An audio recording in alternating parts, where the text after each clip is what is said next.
Sky darkens. And flames. And cut. That's great. Good. We've got that. That's Fabo. Fabo. Thank you very, very much. Yay! That's the one. Hey, well, thank you very much, everybody, for a great first block. And have a great break. Everyone's having a break, and we will see you back here soon enough. Ladies and gentlemen of the second unit, that is a wrap on block 1.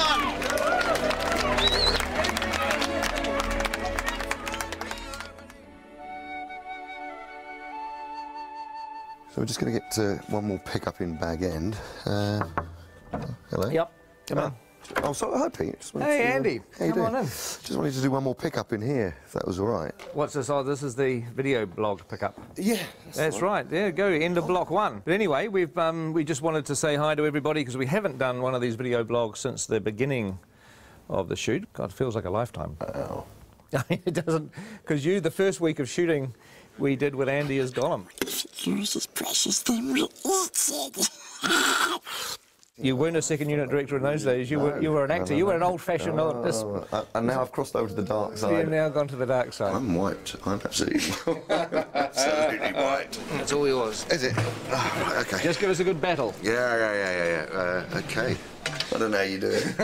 It's you get tired. I always just tell people I get exhausted at the end of the first couple of days and stay exhausted until it finishes. You know, we have 250 days of shooting on these 2 Hobbit movies, and I think it's a much better way to divide that up into 3 blocks and then have some time to edit what you've done, look at it, hand visual effects shots over to the CGI guys. You can really focus on the script revisions. It's just it's a much smarter way to shoot these big films. Yeah, on something of this scale too. I mean, when we got the Given Art t-shirts, which said 54 days down, 200 to go, I have to admit, I don't know how great it was.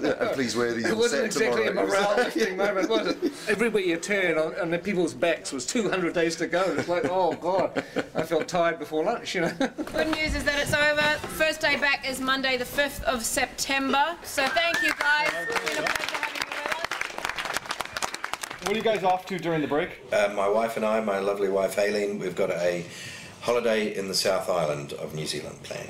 And my lovely, gorgeous wife Nicole and I are just going to work on the house. I'm leaving shortly after talking to you for London, which is a long journey, by plane, and once there I immediately go into production of a play I'm going to do by Eduardo de Filippo. I'm going to America, to Pebble Beach, in a week to play some golf. Work on my tan so that I can really freak the makeup people out when I come back. I'm having a break. I'm having 4 weeks off. Bit of sleeping in. My favourite hobby. First, we're going to Australia to see our eldest daughter. I'm going to run a marathon. I'm going to attempt to sort of write and record a bit of a psychedelic sludge rock album. Hitting the fabric shops in central London. I go home to Thailand tomorrow. To Barcelona. To meet Doctor Who fans from Spain. Bali for 11 days. London and Paris to see friends. Manhattan Beach, because it's the closest beach to the airport. I haven't been home for the last 3 years, back in Belgium, so my mum is cracking the whip. And then I'm going to Vegas and spend all my hard-earned cash. Do some more swimming and lots of golf. Probably get a little bit drunk, a little bit on a holiday. Oh, I'm looking forward to going back with mates and getting on the drink, where I'm not going to get a bad reputation because they already know what I'm like. And now I'm going back to Ireland to see my family and see some of my mates in Belfast for a quiet little weekend. I hope no one phones me for about 3 weeks at least. Hopefully come back totally refreshed and ready to rock in the next lot. What are you doing on break, Andy?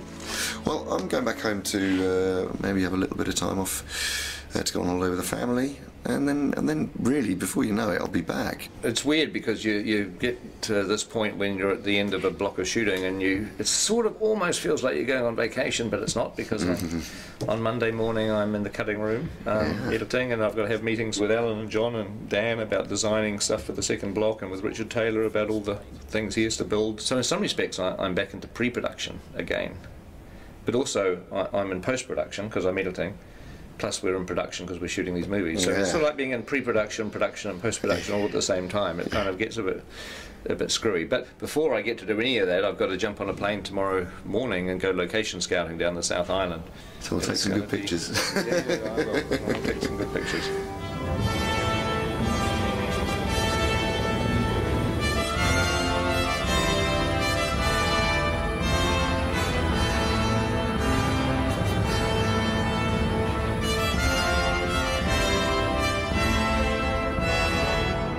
we're going to be doing location shooting during our next block of shooting, it's really time to have to nail everything down. Well, on the recce there'll be, it's usually about 17 of us that go. We get around in 5 helicopters usually. It's quite a spectacle when we turn up. Peter, Caro, Zane, Bridget, Andrew, Dan Henner, Simon Bright, art director, Steve Ingram, John Howe, Alan Lee, Eric Sandin, we have Tony Keddy, the grip, Reg Garside, gaffer, myself, location scout Dave Comer joins us, and Peter's assistant Sebastian, the ever faithful Sebastian's there. Here on the mountains I put my hand out and a cup of tea slides into it. That's what we like. There's even a Starbucks up here in the Southern Alps. Slippery, hard to walk and juggle a cup of tea at the same time on this sort of... I know, no mean feat.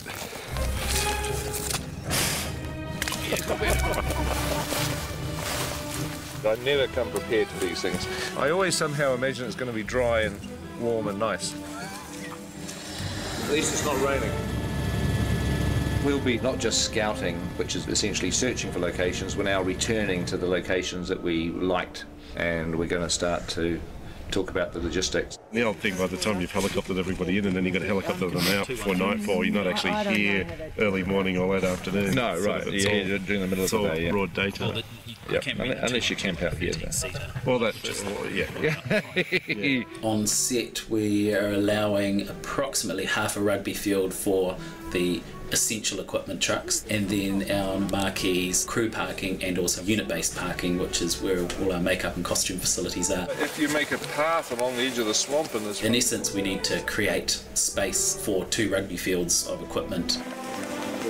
It's weird on locations because you're standing in the middle of a mountain or a valley or some beautiful place, and you're having to figure out, you know, where are we going to put the crew tents? Where are people going to get changed? Where are the portaloos going to go? Because all that stuff has to be where you're not going to want to point the camera. You could have Gandalf and the dwarves sort of running up over this brow here and scurrying, hiding down behind these rocks, and just as they get there you crane up and there's one. The last thing you want to find out in 6 months' time is you're standing on this beautiful mountain and saying, wow, this is exactly the shot I want to do, and you find you've got, you know, 20 portaloos right in front of the camera. That's not what you want to do, so you've got to figure all that stuff out. We've got to keep looking. It's sort of sooner rather than later, isn't it? Yep.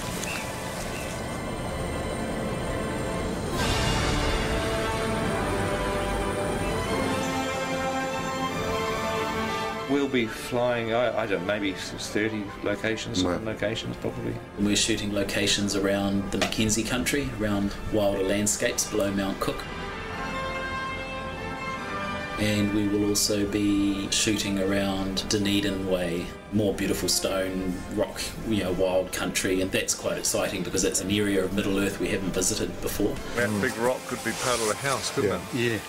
Where we're scouting presently for the edge of Mirkwood and the Anduin grasslands is south of Queenstown. That's pretty incredible. And shooting that? We're still searching and trying to work out how we're going to shoot Lonely Mountain, Misty Mountain parts. Lonely Mountain should be by itself, but you can look over in that direction there. There's still a few rivers that we're scouting for. Yeah, I think we're getting pretty close to photographing every decent river in New Zealand now. It would be quite funny to have 13 barrels all in the middle of this thing.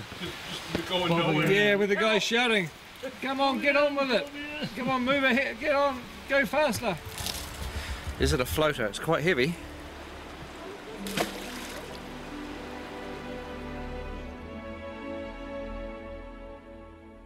We're going to go to some reasonably remote places.